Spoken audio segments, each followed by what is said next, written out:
I started the show back at 6 a.m. today, remarking that we were reminded yesterday of how unimportant some of the things that all of the things that we talk about on a day-to-day basis. We get so involved in all of these sports issues and all wrapped up in some of these different things. And then yesterday happens, and we're all set straight a little bit. We lost, the Northwest lost a real precious commodity. And as I've said, going back to 6 o'clock this morning, I believe really one of the underrated supporters of sports in the Northwest with everything else that she was involved in. And joining us is her longtime partner on KOMO News 4, and it must be just an incredibly difficult time for Dan and the rest of her business family over there at KOMO. Dan Lewis joins us now on the Zeke's Pizza Hotline. Dan, good morning, and thanks for being with us. Good morning, Mitch. Thanks so much for talking. I know that you and Kathy had a good little friendship going over the years, and she was a fan of your program, and she was a fan of the dance, and always wished that she could have been a big winner. But we struggled through yesterday, I can tell you that. Well, that was some of the most incredible TV that I have seen in a long time, local TV. What you and all the guys did over there on short notice from 8 to 9 p.m., on KOMO 4 last night was unbelievably heart-wrenching, unbelievably genuine. It was so special, and I asked you this morning and mentioned that because I'm sure there were a lot of our listeners that on short notice didn't see it. Is there a place where they can go on a website or somehow download a copy of that program, Dan? You know, that's a good question, and I don't know for sure. We were so busy yesterday. I would guess that it is available on our website, and certainly when I get into work today, if it's not, I'll do my best to make sure we get it on there. Okay, and we can link it up to ours as well to make sure, because I think people in the Northwest need to see what you guys did. Just talk about a little bit about the emotions and the ups and downs over the last 14 years and these last few days, the last week or so when she went back into the hospital. Can you touch upon that a little bit for our listeners, Dan? I sure can, yeah. You know, it was what a courageous struggle she did there for 14 years. And I was so confident this last week, once I got word that she was in trouble again, that she'd beat it, because she seemed to knock back every other medical challenge that she had faced. But that last surgery that she had, Mitch, earlier this year is the one that really set her back. She had there's only so much a human being can take. And she really struggled. She was having a hard time eating, breathing, talking, and that hurt her. You know, what happened to her face after one of her surgeries when she lost her smile, and she felt so horrible that she couldn't smile anymore. But she always confided in me that she was really afraid she was going to lose her voice, because this tumor was based up against the nerves that controlled her swallowing. And when it finally did, I mean, I didn't have an opportunity to really talk to her for the last couple of weeks. We texted a lot, and I did go in and see her yesterday. But she could hardly talk anymore, and she was just so frustrated. And I think the time came when, you know, her doctor said yesterday morning, very early yesterday morning, that he felt like she just couldn't take any more. And at 12:45, I think Kathy realized she couldn't take any more either, and that's when she left us. Dan Lewis is joining us from KOMO 4 News, and discussing Kathy and what she meant to the Northwest all these years. Dan, you mentioned what this disease did to her, and it brings up something that I spoke about many segments ago, which is the courage.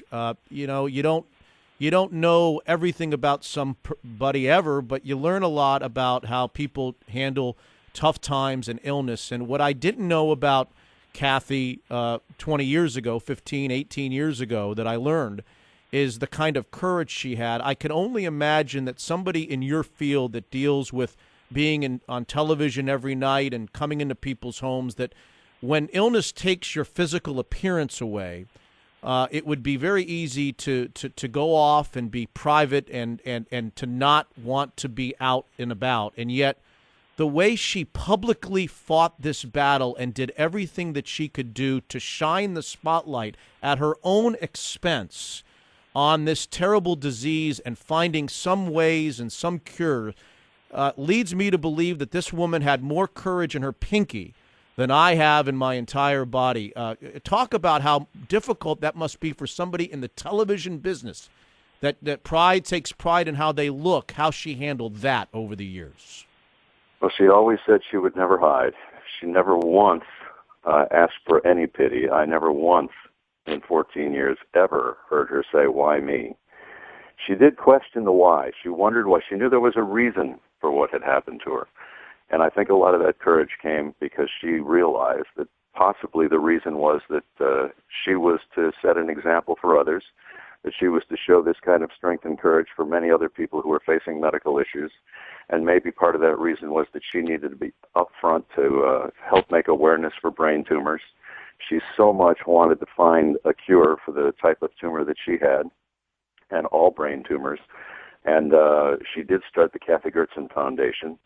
It's KathiGoertzen.com, or you can find a link to that on our website as well, because it would make her and her husband so happy to know that people would support that with a small donation of some kind. Money would all go to research for brain tumors. But she did confide in me a few times, especially early on when her face became a little disfigured, that it was very difficult, that even some of the young members, extended family, when she was at family gatherings, she could tell were kind of looking at her a little unusual. But she realized, again, I can't tell you how many times people have told me that when they would go up to Kathi to ask her how she was or to talk about her difficulties, she always turned it around, and she would tell people, "Don't worry about the small stuff. Don't worry about the way I look. Don't worry about the way you look. That's such an insignificant thing. Worry about your loved ones. Worry about your health. Worry about your family. Worry about your friends." She taught us all so many lessons over the last several years, and especially the most recent months, that there are so many more important things in life other than maybe how you look. Mm. Dan Lewis is with us. Dan, to underscore just how popular and how beloved she was in the Northwest with all of her years with you and at Channel 4, how often did a day go by, Dan, in your life in the last 8 or 10 years when she kind of disappeared from a regular spot on the news? How many days would go by where you wouldn't be asked by somebody out and about in a restaurant or at a grocery store, or somebody that recognized you, "How's Kathi doing?" There was never a day. There was never. Those are the two words I have heard more than any two words over the last 14 years are, "How's Kathi?" And then when I would explain to people whether it was a good update or, maybe news of another setback, the next thing everybody would say is, "What a courageous woman, what a strong woman, what an inspiration." And she was. She just taught. I have to say, too, Mitch, that this community is a phenomenal community. They showed so much support for her. The prayers, the love, the cards, the Facebook messages, Twitter. She got so much love and support, and she told me so many times she didn't take that lightly at all. That gave her strength. That gave her so much strength, and she believed in the power of prayer. And I know a lot of people have been praying for her, and I just want to thank everybody for that, because and we in the newsroom were getting a lot of that yesterday too. So thanks to the community for their love and support of Kathi and for the efforts that we put out yesterday. Dan, how familiar are you with any progress that was made in learning more about this disease? As I understand it, these were not cancerous tumors. They were benign, for the most part, tumors. Can you tell us about, over the years of her fight and battle and desire and willingness and courage, and I've run out of adjectives, to get on TV with you guys and do interviews with you and Eric when she looked the way she did? How much of a needle mover was it, and how far along have we come in the last 12 years? Do you know the answer to that question? I do not know the answer to that question, Mitch. I haven't had a chance really to talk with Kathy's doctors. I know that they struggled to some extent on how to treat Kathi up till the end, but they did at the last minute find a drug that they thought would be effective on her tumor. I don't know if it would be on every tumor like Kathy's, but they did some tests, and it seemed to cause her tumor to shrink. So they put her on this drug, and unfortunately, that chemotherapy knocked her white blood cell count down, and she got pneumonia. And it was really the pneumonia and the complications from that finally took her away from us. What was something about Dan Lewis so nice enough to spend some time with us, obviously being pulled in lots of directions and emotionally must be a wreck after the last 24 hours, our loss of our beloved Kathi Goertzen at age 54 after the fight against these tumors.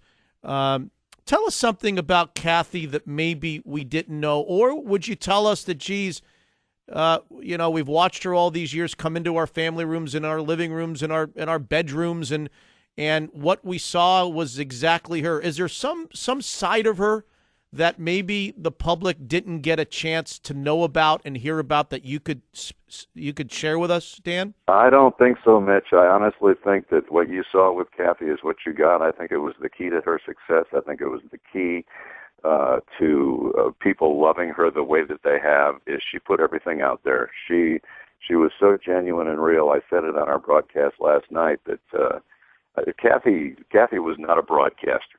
She didn't go. I never saw her broadcast. She was just herself. People knew her as a friend because she was so natural on the air, with her facial expressions, with her communication. And I don't think there are any real secrets. I mean, Kathi loved to have a good time, but I think people know that.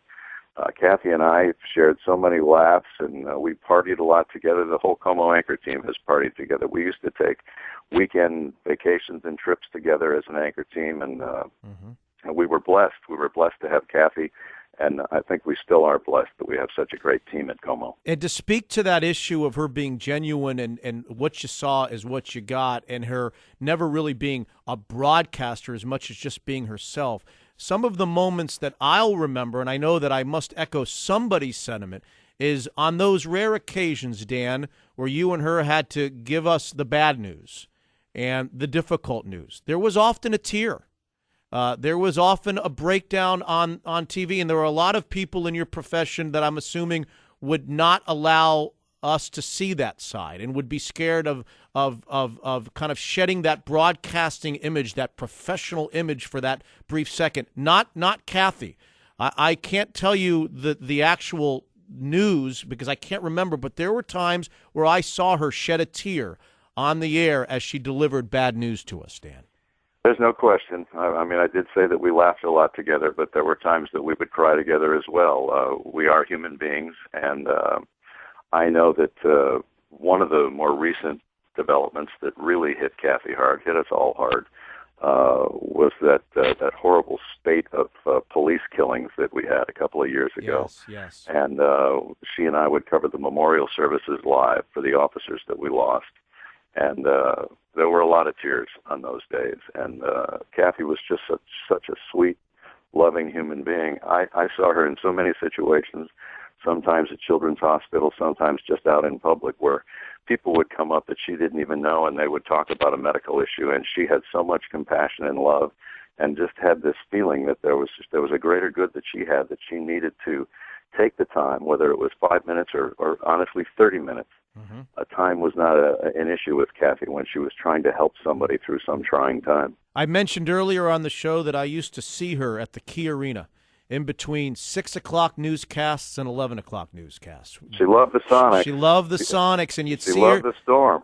She loved the Storm. You'd see her there at 7 p.m. game time, and she might stay until 8 or 8:30 or whenever she had to get back with you to prepare the 11 o'clock news. She loved her Sonics. She loved her Cougars, and for our listeners, I called her kind of an underrated supporter of sports in the Northwest, and I can only imagine that she probably had some spunky feelings when we lost our beloved Sonics, and maybe even some feelings here recently as we've tried to get an arena built and get the NBA back to town. She really loved her sports, didn't she, Dan?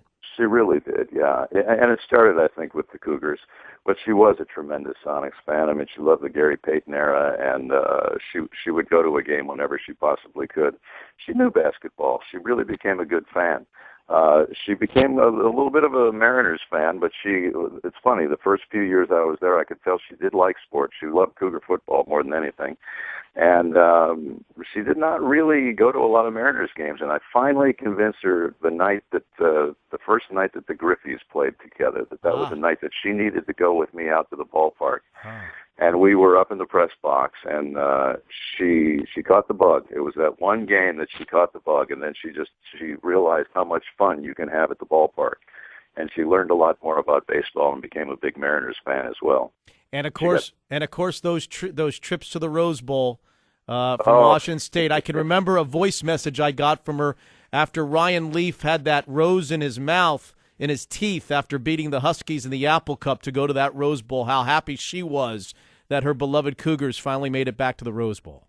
Well, it was a dream come true for all Cougar fans, and Kathi is one of the biggest Cougar fans. And thanks to Washington State, because they paid a nice little tribute on their website yesterday, and some of the officials at Washington State gave us some interviews yesterday. They knew how important Kathi was to that university, and she did love Cougar football. All Cougars were so proud when they could finally say they made it to the Rose Bowl. It meant so much to them. And Kathi just was living large at that time. She was just so happy. I know the tributes, Dan, and the warm wishes and the thoughts are coming in by the barrels to you guys at KOMO News 4. But if you get a minute and you think of it, please tell her family, her husband, and her professional family, Eric and Steve, and everybody over at KOMO News 4, that all of us here at KJR, all of us, every last one of us, are operating with really heavy hearts today, and we offer all of our best to you guys and her family, and all of you are on our minds here on the radio station, and both the people on the air and off the air here at KJR. Please do that for us. We really appreciate it, Mitch. It really was a struggle yesterday. We all had our difficult moments on and off the air, but I really feel like I gained some strength yesterday. Kathi sent me some strength because she knows that I've struggled through some of the difficult stories we covered in the past too, and she didn't want me to be that way yesterday, so she sent me a little added strength to kind of keep me together, and we're going to miss her. We just all love her so much. But thank you, and thanks to the community again, because we are feeling so much of the support, and it's really helping us get through this. Dan, all of our love. Thanks very much. We'll see you soon. You're welcome. Okay. Dan Lewis, KOMO News 4.